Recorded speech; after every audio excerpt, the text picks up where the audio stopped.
De retour en studio, toujours sous l'air de God Save the Queen. C'est Charles, metteur en ondes, qui s'amuse avec nous.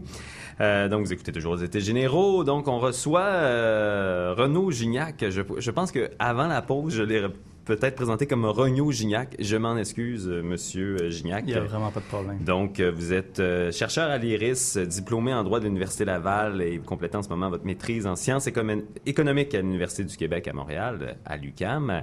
Et vous êtes ici dans le fameux partenariat IRIS Étés généraux. Donc, il y a plusieurs collaborateurs, plusieurs chercheurs à l'IRIS qui sont venus au courant de l'été pour nous parler de différents sujets. Et aujourd'hui, on va parler du sujet, entre autres, là, vraiment du réchauffement climatique. On va commencer, on va rentrer dans le sujet, d'essayer de comprendre qu'est-ce qui se passe de ce côté-là et peut-être malheureusement que de ce côté-là aussi, ça va pas très bien. Donc, je pense que vous avez des chiffres et des données assez décourageantes à nous apporter. C'est un petit peu plate peut-être pour un beau mardi d'été de rentrer dans la réalité dure et parfois un peu plate de ce qui se passe présentement avec le climat parce qu'on est vraiment confronté à une tendance lourde qui s'en va pas dans la bonne direction pour le moment, faut le dire. Il y a des choses qui se font, mais il reste vraiment beaucoup à faire. D'accord. Bien, justement... qu'est-ce qui se passe si on dresse le portrait général là, des changements climatiques? À quel point la situation est dramatique actuellement?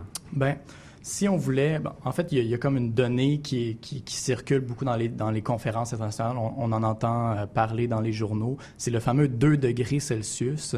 Ça, c'est en fait l'augmentation qu'il faudrait... c'est le seuil d'augmentation qu'il ne faudrait pas dépasser.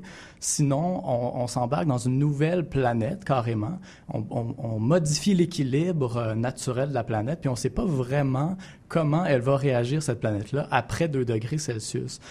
Et là, on s'enligne pour une augmentation de beaucoup plus que 2 degrés Celsius. Donc, c'est comme si on faisait un plongeon un peu dans l'inconnu. Donc, ça, c'est la trajectoire actuelle. Et si on regarde un peu ce qui se passe chez nous, ici au Québec, mais aussi chez nos voisins de l'Ouest, en Alberta, on a des sables bitumineux et tout ça. On n'est pas dans une tendance où on cherche à justement baisser les émissions, mais on voit que les projets de sable bitumineux, pour parler juste de ce projet-là, il y a d'autres projets, on parle de doubler, même de tripler la production. Là, quand on voit les photos des champs de sable bitumineux, mais là, ça triplerait d'envergure. Et là, il y a toutes sortes de projets qui s'en viennent on entend parler d'oléoduc. Donc, le Québec serait comme un territoire où il y aurait un oléoduc qui passerait. Il va y avoir des consultations à ce sujet-là cet automne. Donc, c'est dans ce contexte-là il faut se questionner sur quel est le rôle du Québec puis quelle attitude on doit adopter par rapport à ces problèmes-là, qui sont des problèmes aussi globaux, là. Puis vous, on s'écrit un peu avant l'entrevue, vous disiez quelque chose d'intéressant, je trouve. Vous dites, on est rendu à un changement, il faudrait qu'il y ait un changement dans nos comportements peut-être aussi important que, par exemple, la fin de l'esclavage. Oui, ben c'est ça. Des fois, on essaie de trouver d'autres exemples historiques où il y a vraiment eu... l'économie a été à ce point enracinée dans, par exemple, là, on parle de l'esclavagisme. On sait que l'économie du sud des États-Unis était fortement dépendante de l'esclavagisme, mais on a quand même réussi à se sortir de ça.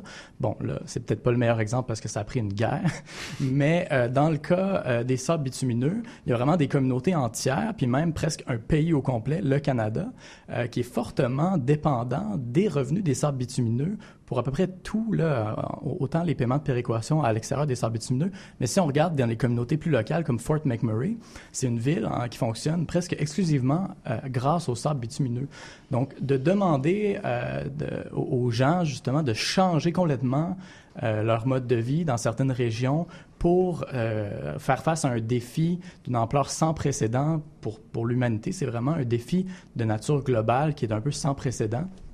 Ben c'est sûr que ça pose des défis particuliers. Puis ça questionne aussi la capacité de notre espèce, de l'être humain, de s'adapter à des nouvelles informations, à un nouveau contexte. On dit que l'être humain est on peut s'adapter, c'est ça qui a fait la réussite de l'être humain. Mais peut-être qu'on est là, on est un peu dans une période où on voit un peu les limites de cette capacité d'adaptation, parce que clairement, nos institutions ne sont pas en train de réagir là, à l'imminence de la menace qui se pointe à l'horizon. Oui, on a fait depuis le début de l'année, justement, les constats ont été ont été faits. On a reçu justement Gabriel Nadeau-Dubois qui était allé à Fort McMurray, donc voir la situation.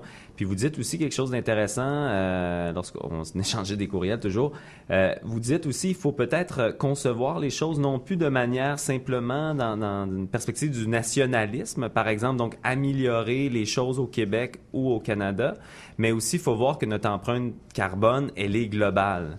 Mais justement, je pense que c'est peut-être ça aussi, on est arrivé à un point où les différents pays ne sont pas prêts à faire le sacrifice et ne sont pas rendus là dans leur développement. On parle toujours d'intérêt national, la raison d'État, finalement, et c'est pour ça qu'il n'y a pas d'amélioration dans la situation. Ben, exact. Il y a des institutions internationales qui permettent un peu d'aller au-delà des intérêts nationaux, parce que souvent, quand on regarde, est-ce qu'un oléoduc, ça serait bon pour nous? Mais le « nous », c'est toujours les intérêts des Québécois. On se demande, pour nos emplois, qu'est-ce qui va se passer pour notre environnement ici? Là, il y a des environnementalistes qui essayent de dire, ça serait intéressant de voir qu'est-ce qui va passer dans ces tuyaux-là, finalement, d'où ça vient, puis où est-ce que ça s'en va. Puis de se dire, mais si finalement on contribue à ce problème-là qui est les changements climatiques, en fait, les pays, ça c'est une spécificité des changements climatiques, c'est que les pays qui y contribuent le plus, donc les pays du Nord, les pays occidentaux, sont ceux qui vont en souffrir le moins. Parce que c'est dans les pays où les conditions sont les plus précaires. Par exemple, si on regarde le Bangladesh ou l'Afrique subsaharienne, on voit que les rendements agricoles sont susceptibles de chuter jusqu'à 50% dans certaines régions, des régions qui sont régulièrement touchées par des famines. Puis là, on vient vraiment comme empirer la situation locale. Fait qu'il faut vraiment se demander si aujourd'hui l'organisation normale, naturelle des États, donc les élus, on les élit pour qu'ils viennent représenter une circonscription, les intérêts des électeurs et tout ça, si cette méthode de pensée des élus-là, de penser toujours aux intérêts nationaux puis aux intérêts des électeurs de leur circonscription, est-ce que c'est suffisant pour justement répondre à ce nouveau problème-là qu'on n'avait vraiment jamais connu avant de par son ampleur internationale. Donc peut-être qu'il faut renforcer des institutions internationales. Il faut demander à nos députés de s'investir peut-être plus activement dans ces institutions-là, puis de regarder un peu au-delà de nos intérêts précis au Québec. Le défi est grand parce qu'on sait que souvent, justement, ce qui ne nous touche pas de près, les gens sont moins intéressés. Il n'y aurait pas quand même quelque chose de positif à aller chercher dans cette espèce d'intérêt national, de dire aux gens de prendre en main, par exemple, leur collectivité au Québec.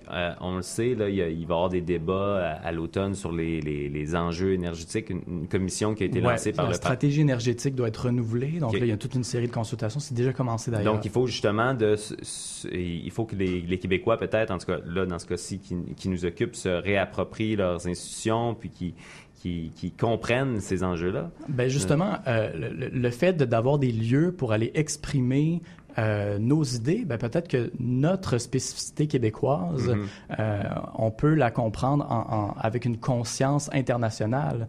Donc, si on va, nous, s'exprimer sur des enjeux qui sont au Québec, nous, on peut dire, nous, ce qu'on veut comme Québécois, c'est de penser pas juste à nous, c'est de voir les enjeux dans une perspective globale, puis de dire, on est dans un problème global, on n'a pas le choix, il faut le régler, sinon, on s'enligne vraiment vers une planète qu'on reconnaîtra peut-être plus, là, au Québec, on a vu les feux de forêt cet été. C'est des choses qui vont être appelées à grandir en fréquence, mais aussi en intensité. Donc déjà, on a eu de la misère à y faire face. Ça ne peut que s'empirer.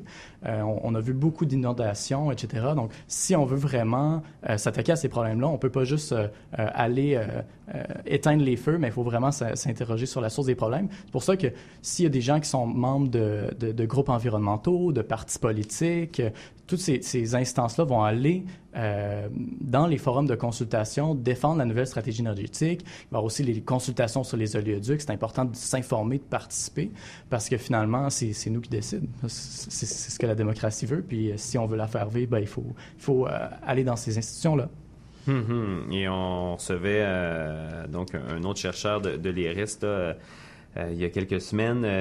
Qu'est-ce que vous allez préconiser concrètement? Est-ce que vous avez un manifeste à mettre sur la table lors de la commission sur les enjeux énergétiques à l'automne? Oui, à l'IRIS, on travaille sur 2 projets de notes sur l'oléoduc, spécifiquement ligne 9B d'Enbridge, celui qui est un peu moins gros de celui qu'on parle de TransCanada. Là, il y en a 2, 2 questions. Puis l'autre, ça va être vraiment sur le pétrole québécois, parce qu'on sait il va peut-être avoir une nouvelle loi sur les hydrocarbures à l'automne. Donc, qu'est-ce qu'on fait avec ce pétrole-là qui est sur les d'Anticosti en Gaspésie?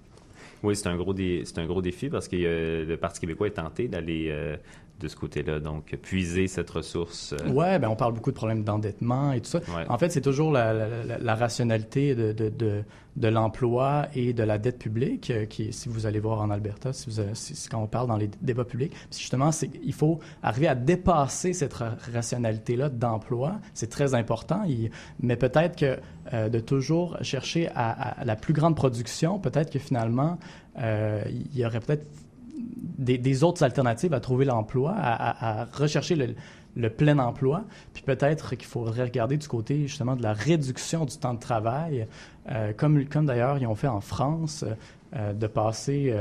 De quitter la semaine de 40 heures pour progressivement essayer d'arriver vers une société où on ne recherche pas toujours à maximiser la production, mais peut-être maximiser d'autres choses comme le bien-être peut-être. Bon, parfait. Écoutez, ça a été dit. Des fois, la France n'est pas toujours citée en exemple, par exemple, par la droite économique, mais ça, c'est une autre histoire. Je pense qu'il y a quand même beaucoup d'avantages à avoir la semaine de 35 heures, comme vous le dites. C'est clair, puis on est jaloux parfois des Français pour leur nombre de vacances. Il faut le reconnaître. Donc, merci beaucoup, Monsieur Gignac, donc chercheur à l'IRIS. Ça fait plaisir. C'est un plaisir. Merci beaucoup.